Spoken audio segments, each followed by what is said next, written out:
Now we just watch as the tadpoles kind of grow up. I mean, there's really not much to it. When they grow up, we just transport them over to this spot, and yeah, that's it.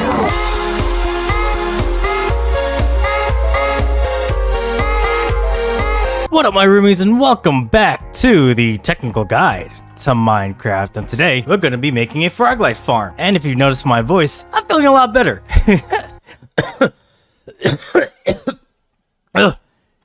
Good timing. So using the frogs that we did on the previous episode, we're going to use those frogs in order to make ourselves all the different froglights that exist in the game so far. So in order to understand this, welcome to Kikakor, where safety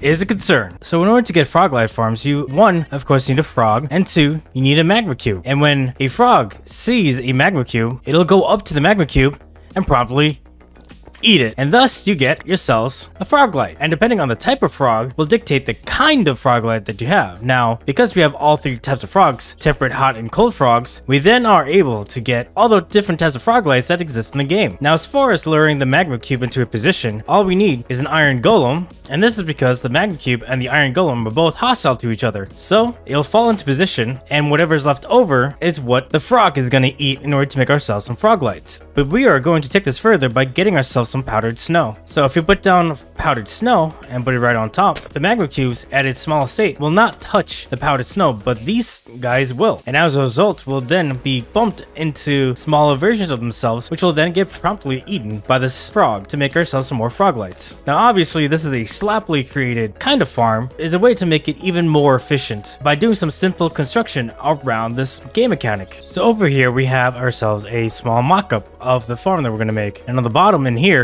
we have two frogs, in which will act as the devourer of souls, as it were. Look at these evil beings right here. So if a magma cube sees an iron golem, it'll be attracted to the iron golem, and then will promptly fall down into this hole. And once they fall down here, because the magma cubes are too tall, they'll begin freezing, and then they'll eventually die. In which case, the frogs will themselves eat the magma cubes and poop out froglights, which will then get picked up by these hoppers for us to then collect over here. And that's really all there is to it. We just make a platform for them to spawn in, go into an AFK spot, and then have the magma cubes go into the center, then freeze, and eventually get small enough for these frogs to then eat. Now, obviously, we're going to scale this up, but we don't really need an abhorrent amount of froglights. We just need enough. We just need enough for our headquarters. For those who want a block-by-block tutorial of this farm, please leave a comment below. And for those who want to play around with this in their own world, the schematic will be in the description below. And so now that we got all this out of the way and the mechanics understood, let's go back to the technical guide world and build it. Quick interruption. I noticed that only 12% of you are actually subscribed to this channel.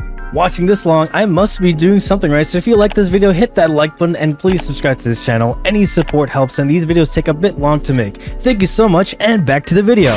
Okay, now that we got that out of the way, let's go ahead into Nether and go build this thing.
You know, originally this was supposed to be a lot bigger than before, but I opted really against it for two reasons. The first reason is that I really don't need that much froglights, maybe like 2 shulker boxes worth of each type of froglight. And the second reason, and this is gonna be quite honestly, I got kind of lazy. because I don't need that much, I don't need to scale this up as big as I could. And so what we ended up having is only 3 layers of which the magma cubes can actually spawn in. But that really shouldn't be a problem considering that there's an AFK platform all the way at the top. So if we were to scoot down just a little bit, the reason why it's in a circular formation like this is because the iron golem has a very limited range in which it can aggro the magma cubes. Since the iron golem is in the center of this area, we want to make sure that the magma cubes are able to spawn in within this area so that when it jumps to the middle, it'll just fall down and all the small magma cubes could then just get promptly eaten by the frog. It's all really elegant in how simple it really is. Now, making the circle itself may not be entirely easy if you're trying to freehand it, which is why there are websites dedicated to this. I personally use plats.co.uk in order to make circles. And with the iron golem in the center, this basically ensures that magma cubes will always have line of sight to the iron golem, and then we'll get aggro to it so that we can harvest it later for froglights. So we're gonna go up to the top, all the way up here, mostly to ensure that nothing is able to more or less spawn except for within inside this cage itself. And now we just kind of wait for all the frogs to eat the magma cubes so that we can get ourselves a bunch of froglights, all of different types. So AFK here for about 30 minutes and see what our rewards will be.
Alright, so we basically AFK'd here for about 30 minutes, so let's go check out our rewards for our endeavors. I already went ahead and split these up between different chests.